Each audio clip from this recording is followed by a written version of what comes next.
भाग्य मानुष्य तन पावा। और ऐसा मनुष्य जीवन पाने के लिए फिर देवता भी तरसते हैं, वरना चोर होने के लिए देवता तरसेंगे? चोर बनने के लिए देवता को उत्सुकता थोड़े है, जुआरी बनने के लिए थोड़े देवता तरसेंगे, हिंसक बनने के लिए थोड़े देवता तरसेंगे। देवता कब तरसते हैं? भक्त प्रहलाद जैसा बनने के लिए, सुदामा जैसा बनने के लिए, मीराबाई की तरह बनने के लिए, भगत सिंह की तरह बनने के लिए, श्रवण कुमार की तरह बनने के लिए। इन लोगों के जीवन को देख करके ही देवता को मन में आता होगा कि काश हम भी मनुष्य होते तो हम भी ऐसा हो जाते, हम भी देश की सेवा करते, समाज की सेवा करते। देवता को यह देखकर कभी भी नहीं होता होगा कि चलो किसी चोर को देखा, रे वाह कितना बढ़िया चोर है, काश हम भी मनुष्य होते, हम भी चोर बनते, ऐसा थोड़े ख्याल आता हो। किसी जुआरी को देखकर देवता को नहीं लगता होगा कितना बढ़िया जुआरी है। चोर कैसा भी होगा वो चोर ही है, जुआरी कैसा भी होगा वो जुआरी ही हो, धर्मात्मा थोड़े हो जाएगा। तो अगर कहा गया बड़े भाग्य मानुष तन पावा, इसका मतलब है कि उस मनुष्य जीवन में अच्छे कर्म होने चाहिए, अच्छे विचार होने चाहिए, संसार के लिए कल्याण का भाव होना चाहिए। वरना अगर ऐसा नहीं किए तो एक दिन शरीर तो छूट ही जाना है। किसका रहा है? हमें लगता है सब जाएंगे, हमें तो यहीं रहना है, हम यहीं कुंडली मार कर बैठेंगे, पर कब मृत्यु आकर कान पकड़े कहे चलो तेरा समय हो गया, पता भी नहीं चलेगा। और जब जाने का समय आता है तो मृत्यु मोहलत भी नहीं देती, वो उम्र भी नहीं देखती कि बूढ़ा होगे तभी ले जाएंगे। कभी कभी जवानी में उठा लेती है मृत्यु, कभी कभी बचपने में उठा लेती है। सदगुरु कहते हैं सदैव अगर पाप के मार्ग से बचना है तो मौत को भी याद रखना, स्मरण रखना कि एक दिन शरीर को जाना भी है। इस शरीर मिला है, जैसे किसी बच्चे का एग्जाम होता है, परीक्षा होती है 3 घंटे के लिए, तो कॉपी दे दी जाती है और शिक्षक अर्थात जो परीक्षा लेने वाले महोदय होते हैं उनका ध्यान घड़ी पर चला जाता है कि मान लो 10 बजे दिया, 1 बजे कॉपी ले लेनी है। अब बच्चे उस बीच में लिखें ना लिखें, वो पूरा 1 घंटे में लिख दें कि 2 घंटे में लिख दें कि 3 घंटे में लिख दें कि ना लिख पाएं, परीक्षक महोदय को कोई लेना देना नहीं है। वो 1 बजे का कॉपियां वापिस कर लेंगे, जो नहीं लिख पाया है उसका भी छीन लेंगे। यही हमारे जीवन के साथ हमें भी 3 घंटे का समय मिल गया है, बचपन का, जवानी का, बुढ़ापे का। अब वहां तो तय है कि 3 घंटे से पहले नहीं लिया जाएगा, पर ये जो मृत्यु ने जो हमें समय दिया है इसमें कोई तय नहीं है कि 3 घंटा आपको मिल जाएगा। लगता तो है 3 घंटा मिला है, पर यहां 3 घंटा तय नहीं है। बाहर तो तय है कि 3 घंटा से पहले परीक्षक आपकी कॉपी नहीं ले सकता है, लेगा तो वही सस्पेंड हो जाएगा। वहां 3 घंटा आपको पूरा मिलेगा, उतना में तो आप लिख ही देंगे, नहीं लिखे तो दुर्भाग्य। लेकिन जीवन के परीक्षा में ऐसा नहीं है। वो 3 घंटा से पहले भी आपका जीवन लिया जा सकता है वापिस। हो सकता है पहला घंटा शुरू ही हो और छीन लिया जाए। सोचिए कितना नश्वर है जीवन, और ऐसा होता है। कई बच्चे का जन्म होता है और वो 1-2 महीने में यहां से विदाई हो जाती है। कई का जन्म हुआ और 6 महीने में विदाई हो गई, और कई तो गर्भ में ही मर करके बाहर आता है, अर्थात वो उसकी परीक्षा शुरू भी नहीं हुई और उसकी कॉपी छीन ली गई। इतना नश्वर जीवन है। सदगुरु कहते हैं फिर कहां दौड़े चले जा रहे हो, फिर क्यों सोच रहे हो कि यहीं कुंडली मारकर बैठना है। जिस जीवन में आप हैं, दुनिया का सबसे नश्वर चीज आपके पास है, यह शरीर, और इसका कोई पता नहीं है, कुछ भी मालूम नहीं है कि यह शरीर कब तक टिकेगा। इसलिए बेहोशी नहीं चाहिए, जागरण चाहिए कि शरीर साधन है, हमें मिला है। ये मत सोचिए कि कल भजन कर लेंगे, कल सत्संग कर लेंगे, कि कल ध्यान कर लेंगे ना। अगर ऐसा सोच लिए तो जीवन खो जाएगा। फिर समझ जाना कि हाथ से निकल गया समय। आज इसी क्षण अगर गुरु का सानिध्य मिल गया, सत्संग मिल गया, समझ जाइए आज ही हमें जग जाना है, भजन में लग जाना है। संसार का भी काम होता रहे, भजन भी चलता रहे। तन से काम, मन से राम, कहें कबीर सरय दो काम। और यदि आज आप जगे, आज होश में आए, तो समझना शरीर भी आपका ठीक ठाक रहेगा जब तक आप रहेंगे, जब तक आपका काम पूरा नहीं होगा और आपका अपना काम भी हो जाएगा। वरना हाथ पछताना पड़ेगा, मलना पड़ेगा, फिर आपको लगेगा कि थोड़ा मोहलत मिल जाता, हम कल्याण का काम कर लेते। क्योंकि अब जब समय है करने का, शक्ति है शरीर में, तो टाल दिया कल पर। मैंने कहा था ना कि कहीं सत्संग हो तो आदमी कहता है कल कर लेंगे, और कहीं राशन बंट रहा हो तो आज ही ले आएंगे, कहीं ऑर्केस्ट्रा हो रहा हो तो आदमी जवान तो जवान, बूढ़े भी पहुंच जाते हैं छिप के कि चलो आज आनंद ले ही ले। लेकिन सत्संग हो रहा हो तो आदमी सोचता है 3 दिन में है, तीसरा दिन चलेंगे। सदगुरु कहते हैं कभी कल पर मत टाल देना। जो चीज शुभ को तो कम से कम कल पर मत टालिए, शुभ कार्य को आज ही कर लीजिए। ये मत सोचिए कि अभी हम छोटे हैं या अभी हमारी उम्र क्या है भजन करने का। तो संसार में कुछ भी करने का उम्र अगर है तो भजन करने का तो सबसे पहले है, क्योंकि मनुष्य देह भजन के लिए ही मिला है, मुक्ति पथ पर चलने के लिए ही मिला है। हम इसको ही छोड़कर बाकी सब कर लेते हैं, भक्ति ही वश नहीं करते जिसके लिए शरीर वास्तव में मिला है।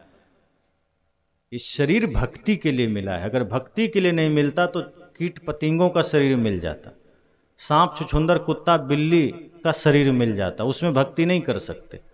लेकिन मनुष्य शरीर मिलता ही भक्ति के लिए है, और मनुष्य शरीर में आकर हम भक्ति ही नहीं करते हैं, सब कर लेते हैं।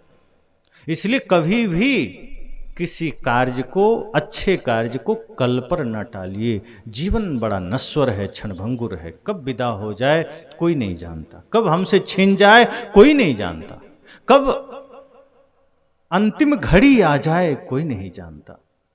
लेकिन आदमी क्या करता है, भजन कल कर लेंगे, संसार का काम आज कर लेंगे, अच्छे काम को हम कल पर टाल देते हैं, बुरे काम को आज कर लेते हैं।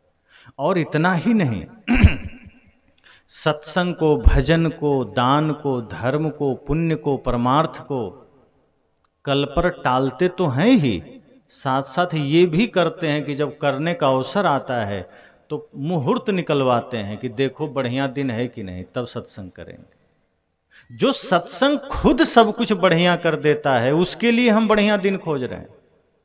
सत्संग तो स्वयं बढ़िया है, उसके लिए क्या बढ़िया दिन खोजना। जब समय मिले सत्संग कर लीजिए, वो खुद सब बढ़िया हो जाता है। कुछ बढ़िया काम करना है, शादी विवाह भी लोग मुहूर्त देख के करता है कि जो मुहूर्त में होगा तभी करेंगे। सारे शुभ कार्य हम मुहूर्त देखते हैं लेकिन धरती का जितना अशुभ कार्य है सब बिना मुहूर्त देखे होता है। कोई चोर कभी भी पंडित जी के पास नहीं जाता, पंडित जी थोड़ा देख लीजिए बढ़िया दिन होगा तो आज चोरी करेंगे। कभी सुना है आपने? उसको बड़ा कॉन्फिडेंस है अपने चोरी पर कि हम कभी भी करेंगे, सफल हो जाएंगे, पंडित जी से पतरा दिखाने की जरूरत नहीं। वो अपने चोरी काम में एकदम निपुण है। वो जानता है कि हम जिस समय निकल जाएंगे कुछ ना कुछ हाथ मार के ही लौटेंगे, हमको पतरा देखने की जरूरत नहीं। नशेड़ी कभी नहीं कहता कि थोड़ा सा देख दीजिए हमारा हाथ या पतरा, आज हम शराब पीने जा रहे हैं, बढ़िया मुहूर्त होगा तभी पिएंगे। सुना है कभी? कभी कोई नहीं कहता कि हम किसी का गला काटने जा रहे हैं, पंडित जी थोड़ा देख लीजिए शुभ मुहूर्त है कि नहीं। शुभ मुहूर्त में किसी का गर्दन काटेंगे। धरती का सारा पाप बिना मुहूर्त देखे हो रहा है और सब हो रहा है। लेकिन जब पुण्य करने का मौका आया, धर्म करने का मौका आया, सत्संग करने का मौका आया, तो हम मंडराने लगते हैं पंडित जी के पीछे, देख दीजिए थोड़ा पतरा, अच्छा काम करने जा रहे हैं। सदगुरु कहते हैं अच्छा काम का मतलब ही है कि आपने पहले ही संकल्प अच्छा कर लिया है, अच्छा करने जा रहे हैं, जब कर लो अच्छा हो ही जाएगा। मुहूर्त तो गलत के लिए देखो। क्रोध कर रहे हो, मुहूर्त देखते हैं क्या कि चलो अभी मुहूर्त है कि नहीं, बाद में क्रोध करेंगे। क्रोध बिना मुहूर्त के कर रहे हैं, झगड़ा बिना मुहूर्त के कर रहे हैं। लेकिन प्रेम करना हो, भजन करना हो, सत्संग करना हो, दान करना हो, हम मुहूर्त खोजने लगते हैं। पता नहीं मुहूर्त कैसा है। सदगुरु कहते हैं यही सब मन की बीमारियां हैं, मन की समस्याएं हैं जो हमें सदैव अच्छे कार्यों में बाधित करती है कि हम अच्छा कर ही ना सकें। एक बाहर का जंजाल है, शास्त्रों का जाल, ठग गुरु लोगों का जाल, और भीतर मन का जाल, ये सब मिल करके आपको रोक देता है। एक ही चीज धारण करिए कि अगर आपके पास सही संकल्प है, सही लक्ष्य है और राष्ट्र सेवा का भाव है, आप 12 बजे रात में भी खड़े होकर निकल जाइए, आप सफल हो जाएंगे। लेकिन अगर मन में पाप है तो कभी भी करिएगा, उसमें आप हो सकता है बाहर से दिखेगा सफल हो गए, पर भीतर आपने बहुत बड़ा पाप का पोटली जमा कर लिया। अच्छे कार्यों के लिए सोचने की जरूरत नहीं है। जब क्रोध करने का मन करे तब सोच लीजिए कि अभी मुहूर्त नहीं है, कल कर लेंगे। लेकिन मीठा बोलना हो, सत्संग करना हो, कभी मत सोचिए कि कल करेंगे, आज करेंगे। और सत्संग तो अकेले में भी हो जाता है। जब आप गुरु के वाणी को स्मरण करते हैं, जब गुरु के शब्दों को याद करते हैं, जिस वक्त उनके आदर्शों को स्मरण करते हैं, उसी क्षण सत्संग हो गया। सत्संग तो आपके बढ़िया चिंतन से हो जाता है। सत्संग में बैठने से ही सत्संग होता है ऐसी बात नहीं है। बहुत लोग सत्संग में बैठे होते हैं, कितने लोग तो सत्संग में बैठते हैं पर सत्संग में होते ही नहीं, उसका मन घर में होता है। इसका मतलब वो सत्संग में हैं लेकिन सत्संग कर नहीं पाए। अब हैं सत्संग में, अब सोच रहे हैं घर में पता नहीं बेटा क्या कर रहा होगा, बहू क्या कर रही होगी, पड़ोसी क्या कर रहा होगा, जानवर को भोजन दिया कि नहीं दिया, दुनिया भर की चीज़ें याद आने लगी, खेत की, खलिहान की, दुकान की। बैठे हैं सत्संग में, ख्याल घर का आ रहा है। बैठे हैं सत्संग में, स्मरण मित्र का हो रहा है। तो आप बैठे हैं लेकिन आप बैठे कहाँ हैं? शरीर आकर बैठ गया, मन कहीं और लगा है। और जब मन कहीं और लगा है तो आप यहां मौजूद ही नहीं। सत्संग तो कहीं भी हो सकता है और सत्संग में होकर भी सत्संग नहीं हो सकता। अकेले भी हैं और अगर गुरु वचनों का ध्यान है, गुरु के ज्ञान का स्मरण है, तो बाजार में भी सत्संग चल रहा है। और यदि सत्संग स्थल में बैठ के भी दुनियादारी का चिंतन चल रहा है तो अब नहीं है सत्संग में। इसलिए जब भी मौका मिले सत्संग करिए। इस सत्संग समझ लीजिए पावर हाउस है, आपको रिचार्ज करेगा, आपके भीतर धर्म, सत्य, अहिंसा, प्रेम, करुणा की प्रकाश भरेगा, ऊर्जा भरेगी।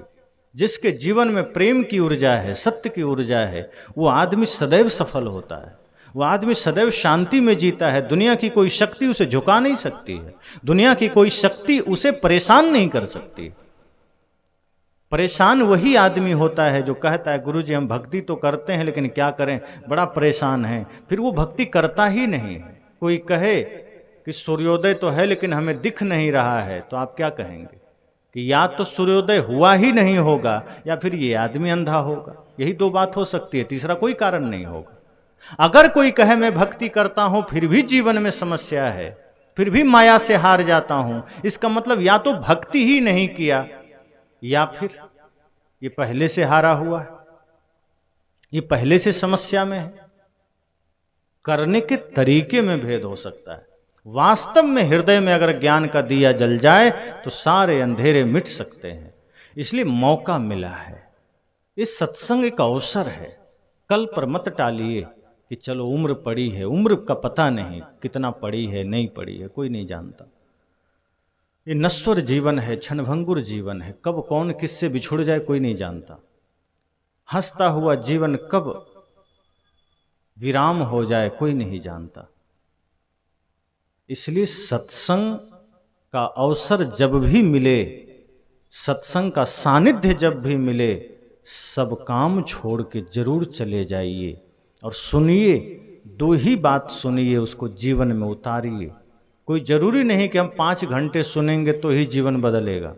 जीवन अगर बदलना हो तो एक शब्द गुरुदेव का ताका अनंत विचार, एक शब्द भी अगर हमने ठीक से सुन लिया तो जीवन बदल सकता है। और इतिहास उठाकर देखिए, अधिकांश लोगों का जीवन एक घटना, एक शब्द से ही बदला है। जो हम याद करते हैं रत्नाकर का, जो वाल्मीकि हुए बाद में, एक घटना से जीवन बदल गया। सप्तऋषि या नारद जी की बात आती है कि उनसे उनकी मुलाकात हुई, लूटना चाह रहा था, लेकिन उन्होंने ज्ञान के द्वारा उसके भीतर के सत्य को जगा दिया कि जिसके लिए तुम पाप कर रहे हो कोई पाप का भागी नहीं बनेगा, सारे पाप के दंड तुम्हें ही भुगतने पड़ेंगे। रत्नाकर को लगा कि हम पत्नी के लिए कर रहे हैं, माँ बाप के लिए कर रहे हैं, वो लोग भी पाप बांट लेंगे। लेकिन जब वो पूछने गया तो सबने कह दिया कि तुम कैसे कमाता है, कहाँ से लाता है, हमें क्या लेना देना, तुम्हारा कमाई तुम जानो, हम तो सिर्फ खा रहे हैं। पत्नी ने भी यही कहा कि हम भोजन बना रहे हैं, भोजन बनाते समय मेरी उंगली जल गई है, तुम्हें पीड़ा हो रही है क्या?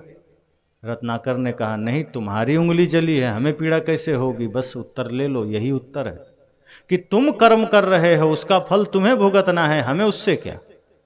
भोजन बनाने में मेरी उंगली जली है, मुझे उसका पीड़ा का आभास है, तुम्हें नहीं हुआ, समझ जाओ कि तुम पाप कर रहे हो, उसका फल तुम्हें मिलेगा, हमें क्या, हमने थोड़े कहा तुम चोरी करो। जाग गया, एक घटना से जाग गया। खुद सिद्धार्थ गौतम बुद्ध का जीवन 4 घटनाओं से जाग गया।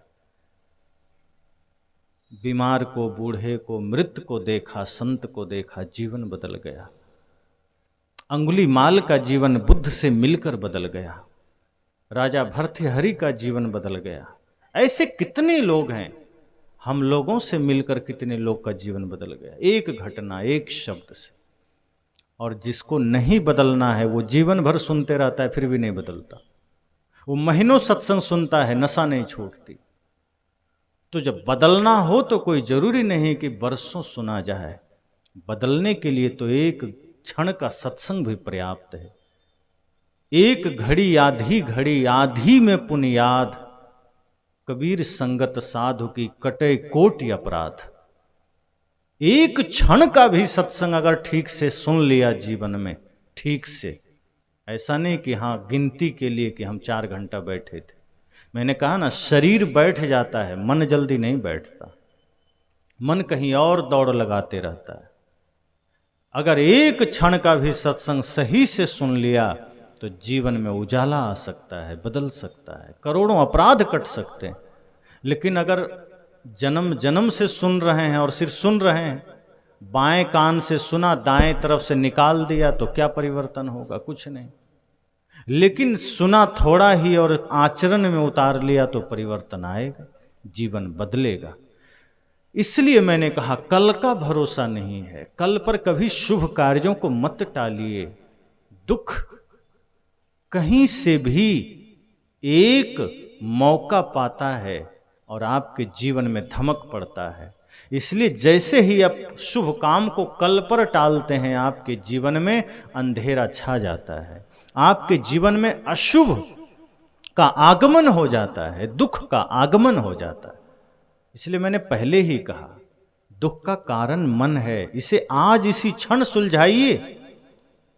मन की समस्याओं को समझिए, मन की पीड़ा को समझिए।